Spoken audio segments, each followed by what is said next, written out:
Lori, welcome to the Making Mommy Move show. I'm so excited to connect with you. Welcome. Thank you. I'm excited to be here. We connected in Kelly's Goal Getter bundle, so I'm excited to connect with you some more because it looks like you've got a lot of aligned stuff that we like to talk about over here. So I'm excited to dive into all things like work-life balance and mompreneurship and, because it doesn't exist, Yes, so, me too. It is a favorite topic of mine for sure. Let me hear some of your background story. Like, what was for you starting your business? How old were your kids when you got started? Stuff like that. Sure. So I actually started a photography business in 2017 and my youngest was born in 2016. So he was only one. They're 6 years apart, the rest of them. So right now they're 13, 11, 9, and 6. So he was just barely coming off of nursing. And apparently I decided that I needed another creative outlet now that I was no longer a nursing mom. And so I did that and I still do that on the side.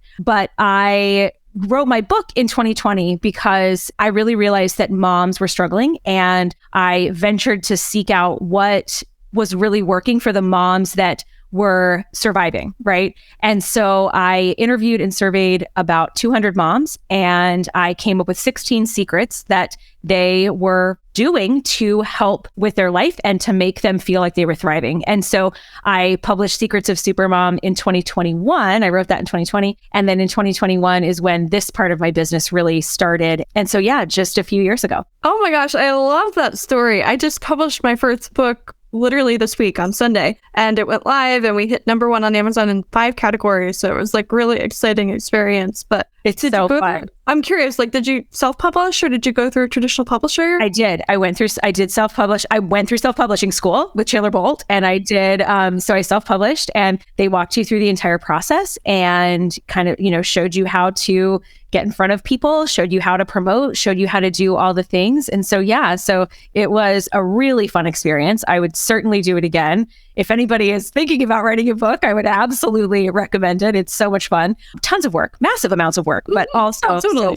Yes, totally. Oh, I love to hear it. And I love to support other female authors. So I want to do a giveaway definitely at the end of this episode for your book. But tell us maybe a secret or two like that just to get everybody's toes wet. Yes. So I'll tell you. So I love to share the first one because it's habits and it was the game changer for most moms. If moms had good habits in place, and I'm not talking about the same types of habits or just an exercise habit or, just a water drinking habit. I'm talking about when they had those systems and routines in their life, whether that's a morning routine, bedtime routine, some sort of functional routine, whether that was even their own or one with their family, those things made all the difference. Because when there was chaos, they were only focusing on the chaos. They weren't focusing on everything and the new chaos. They were just focusing on what needed to change. And so those routines in their lives were just game changers. So being able to have those solid habits, for me, it's a morning routine because I'm a morning person and I love my morning. But if they had those in place, it was really just so important. And so that's secret #1, chapter #1 is all about habits. Oh, I love it. And so important for everybody. My husband and I just started 75 Hard this week. Oh, so really I know, we're nuts.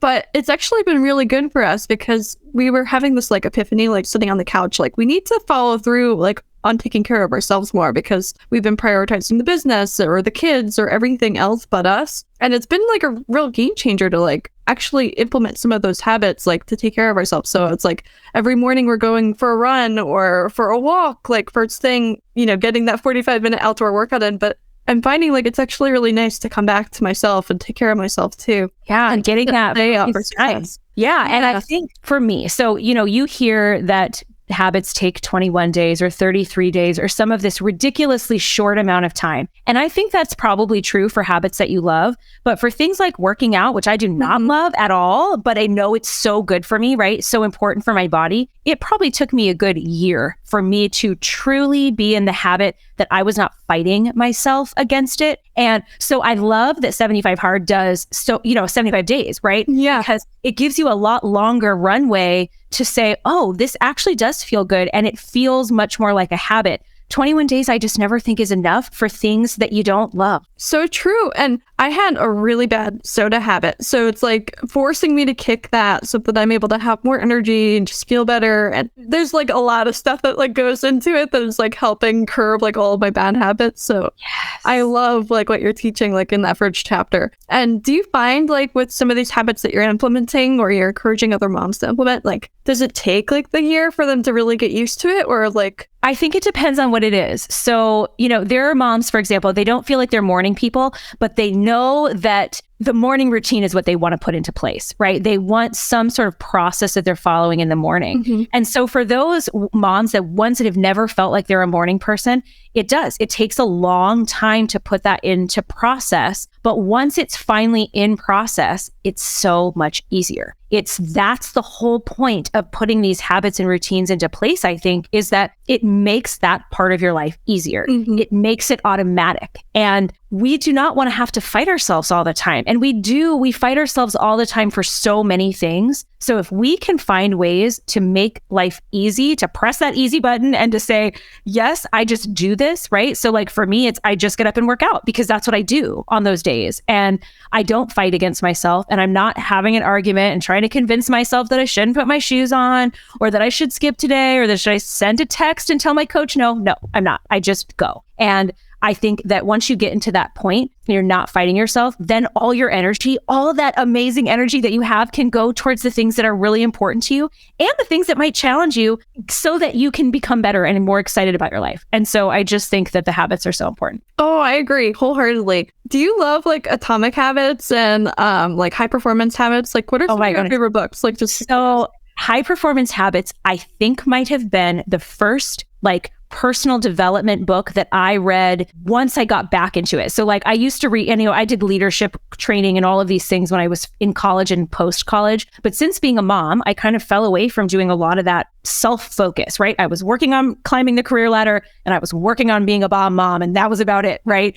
And so I got back into personal development, and I think High Performance Habits was the first. And I thought, I love this book. I love this guy. This is so good, right? Mm-hmm. And then it just, of course, became a massive snowball. And now, I've read hundreds of books. Atomic Habits, of course, I love. But yes, I just loved the thought of these. And then, it was fun that my surveys of moms proved it, right? It was like everything in that book coming to life in a real mom, in a real person that was doing these things, who maybe had never even read any of those books, but just figured out that this is what worked for them. So it was so cool to tie it all together. Oh, I love this. I am growing to like become really a lot more interested in habits. Like I just recently like discovered, like Atomic Habits, and I've been a fan of Brendon Burchard for a while. So like High Performance Habits was on my radar.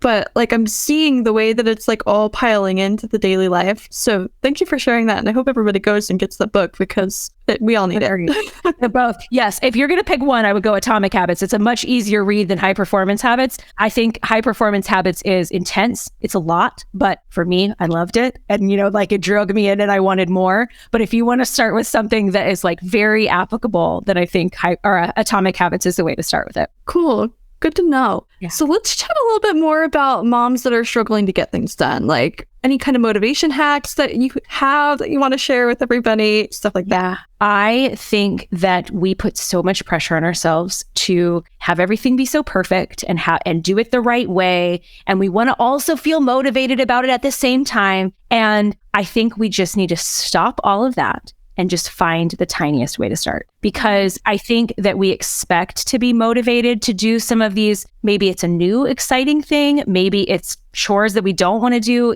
maybe it's finishing a work project or setting something up for our kids, and we keep putting it off for motivation, right? We want to be motivated to do it, but we know research says that motivation requires action. So we have to get into motion to have that motivation. And if we can find just the tiniest way to start, the tiniest way, the smallest thing, that spirals that action, which spirals that motivation, and it makes everything easier, right? I'm always looking for ways to make it easier if we can, because there's no reason to struggle against yourself all the time. And so I think really that very itty bitty way to start is the way to start. Start with something tiny. Don't have to make it perfect and amazing and massive to start something new. So true. There's something that Ed Milet teaches, and it's always like do 1%, like just 1% better. And I think that applies to pretty much everything. Like just take one step, like one baby step, like just do one thing extra and it's going to move the needle in whatever you're working on. I know that that's like how I started my first business. It was like, I don't care if it's messy. I don't care if I fail. Like, I don't care like how it works out, but I'm going to start and it's going to figure itself out and I'm going to learn along the way. And I think that is the biggest thing for everybody. It's like, it's all trial and error. Like you don't know what you like. You don't know what you don't like. You don't know anything until you start. So Yeah. And if you never start, you'll never start, right? You can't get to the end, to the awesome end, to the end you can't even see, right? Sometimes that end is like way better than you could have even ever imagined. But you can't get there if you never take that first tiny itty bitty step. So true. So let's chat about work-life balance, because I know that this is something that you love to talk about.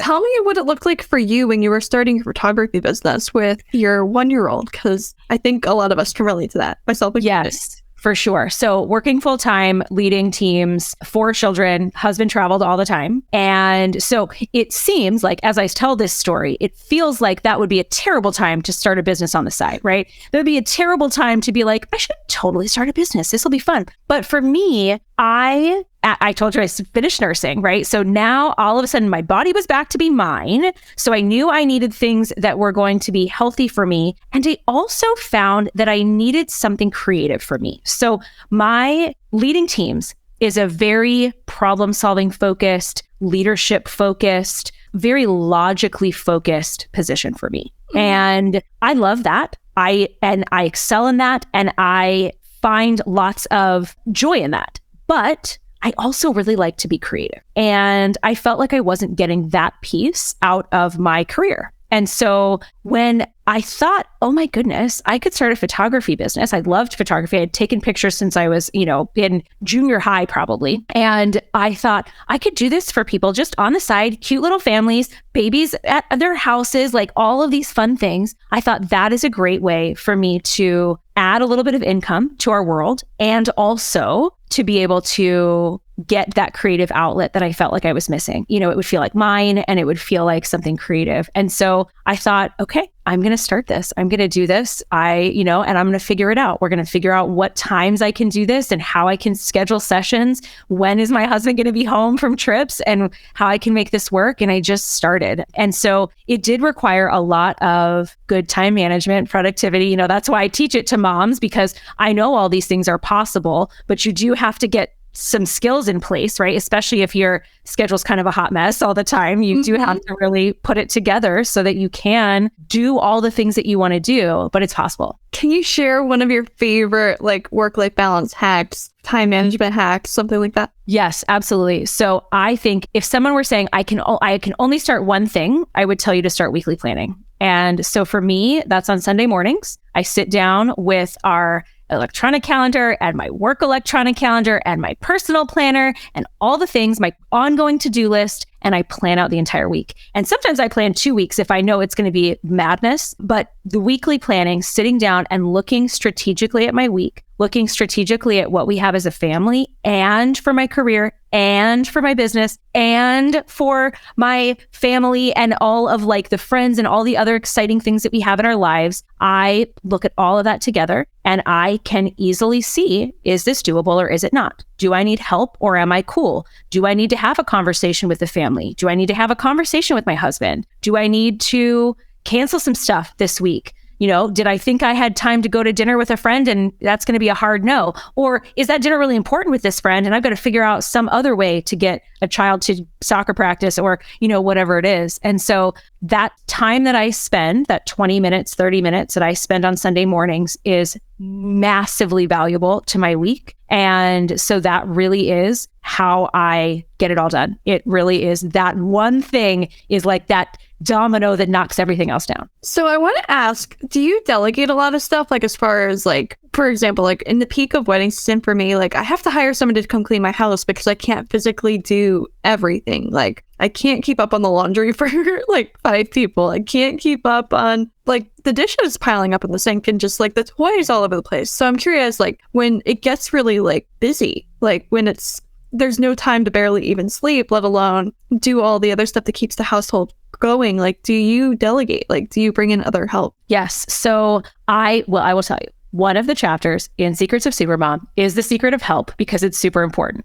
It is also the hardest of all the secrets for me to apply to my own self. So it is a struggle for me. However, my entire since of having babies, right? Other than being on maternity leaves, I've always had a nanny or a babysitter or a daycare or somebody to help with my children. I work in a very high pressure, high timeline job, and there would have been no way to ever get that done and to actually do it well with lots of children here. So that is one thing that I have always, quote, asked for help on, right? Delegated, outsourced. But yes, we in our house brought on landscaping so that we didn't have to do yard work every single weekend. And then after that, we brought in housekeeping. Now I had 3 children going on 4 children before I was willing to do this, working very full time, many hours, high pressure before I was ever willing. And my husband kept saying, we need to, we can afford to do this. Why are we not doing this? And I said, but I can do it, but I can do it, but I can do it. And finally he said to me, but if we can afford it and you could spend 3 extra hours with the kids on Sunday or Saturday, or you could spend 3 hours cleaning the house on Saturday,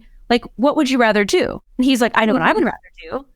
And it was like, oh, okay, so I'm actually trading. You're buying your time. Yeah. I was trading this just because I, quote, could do it when I didn't absolutely have to. And I get sometimes we have to hustle because we can't afford it, or we have to trade, or we have to do it in different ways. So finally saying yes, and then getting those 3 hours back on the weekend is huge. And now that my kids are bigger and busier, it is invaluable. And it's only every 2 weeks, but it's so valuable to the health and safety and ability for my family to be able to do all the things we want to do. So needed. Like, I've even gone so far as to outsource meal prep sometimes, when it's really really, really busy and we just can't carve out the time. And if you want to choose eating healthy over ordering takeout, there's certain ways that you can try and delegate to just maximize your time, and really come back to that question of, would you rather have 3 extra hours spending time with your kids or doing something fun or going out and doing an activity? Or would you rather spend those 3+ hours cleaning and cooking and getting the refrigerator cleaned out and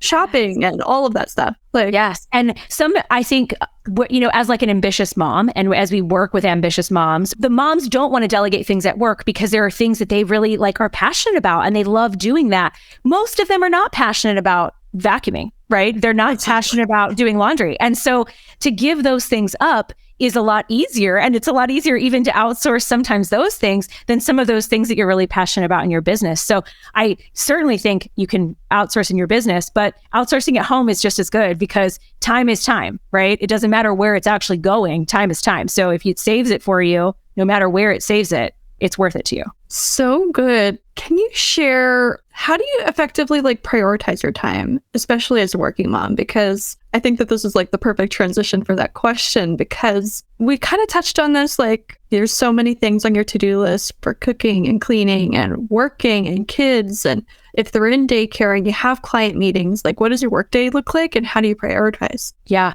I think the weekly planning is massively important to that, right? So because I am looking at my week ahead of time, not in the scramble, not in the stress of my week, I'm looking at it well before I'm ever into any of that. So I've already made some of those decisions. And so that's one of the ways is that I say, how important is this? If I have 3 things that are overlapping, how important is this? And what is the most important? What can I push off? What can I ask for help for? What really needs to be done by me and really doesn't?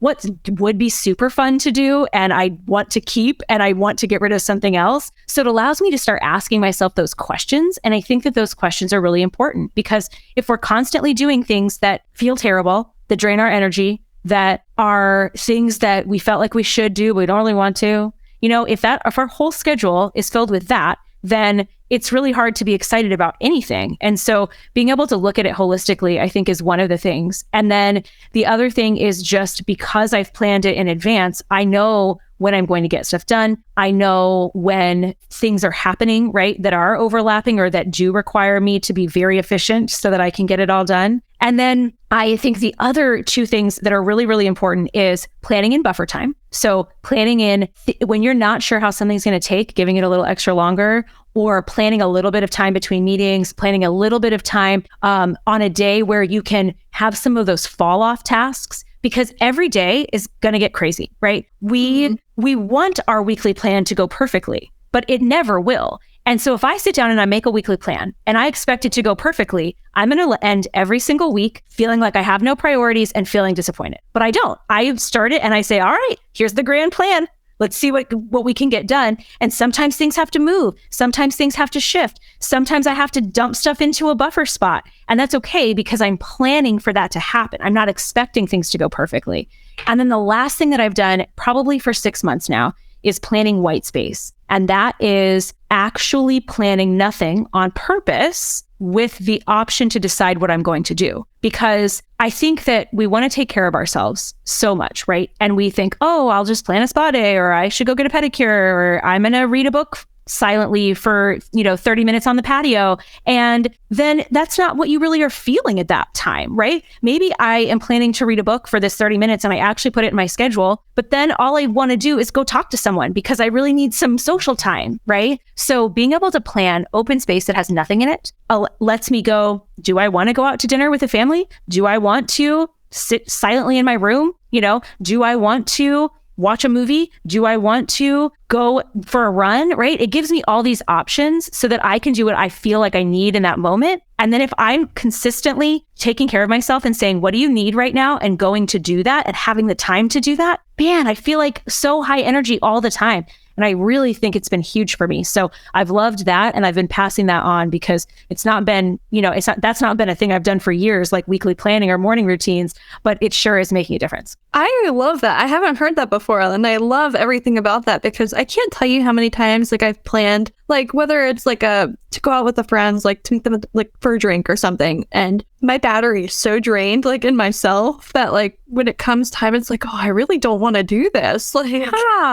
Or you get out and you want to just go home and go to bed. Oh, sorry. It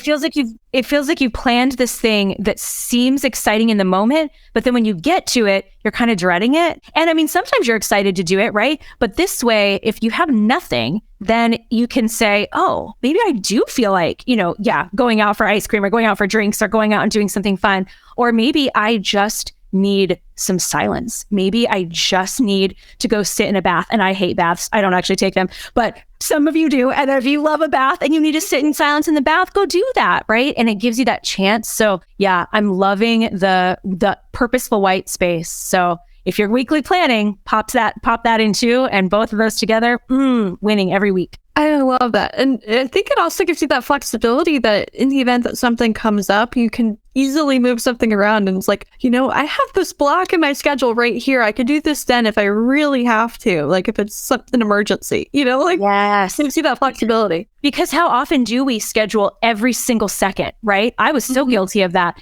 And it was if we don't hit every green light, we're going to be late. And then we're going to be late for the next thing.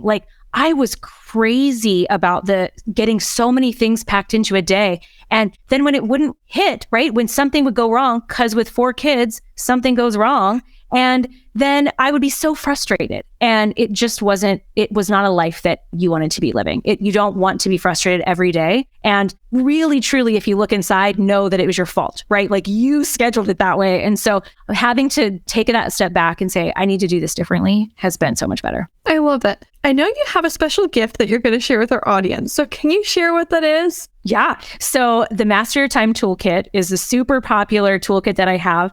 It's usually $17 on my website, but if you use the code Supermom, so you just type in Supermom, then you will get it for free. Awesome. That's amazing. I think everybody's going to be able to use that. And can you just share where they can find you? Because you have been such a wealth of knowledge in this. And I definitely want to give away a couple of copies of your book for everybody that shares this episode. If they just screenshot it and tag us both on Instagram, I'll send them a free copy. for the first 3 people. So I love it. That's so fun. Yes, I love that. And yes, secretsofsupermom.com is the best place to go. That is where you'll find my podcast and my book and all my socials. Everything that you could ever want to know about me is there at secretsofsupermom.com. Thank you, Lori. This has been so much fun. And I can't wait to get your book and read it and share it with the audience. So good. Thank you so much for having me.